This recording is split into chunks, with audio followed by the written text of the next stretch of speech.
Vi spiegheremo come usare lo smartphone. Ci bastano 15 minuti del vostro tempo. Prenotare una visita online, parlare con i nipotini su FaceTime, navigare su internet, mandare un messaggio su WhatsApp, utilizzare delle app.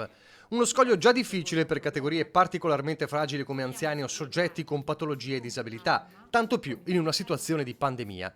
Media Nord-Est viene in soccorso grazie all'intuito di chi ha reso possibile la rubrica Pillole di Digitale, in onda da questo weekend su Antenna 3 e Rete Veneta. 7 associazioni venete che si occupano di categorie fragili hanno fatto squadra con Dulce 2, il Comune di Treviso e Centro Marca Banca per supportare il progetto ideato dall'associazione Parkinsoniani di Treviso. Questo bisogno era già noto a noi prima perché avevamo delle difficoltà a metterci in contatto con i nostri associati, le buste, le lettere, e abbiamo capito che dovevamo fare qualcosa, intervenire proprio in questo. Brevi lezioni didattiche ogni settimana con gli attori diretti dalla regista Lucia Filippone.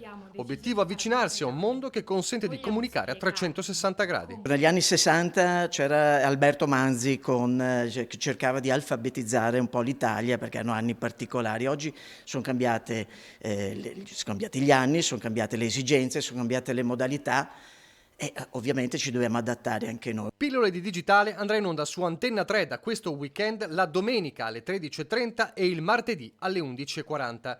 Su Rete Veneta il sabato alle 11.40 e la domenica alle 20. Solo questo sabato, il 27 marzo, la puntata andrà in onda eccezionalmente su Rete Veneta alle 10.40 per dare spazio alla diretta della Messa dal Santo. Pillole di Digitale. Posologia. 15 minuti una volta alla settimana. Su Antenna 3 e Rete Veneta.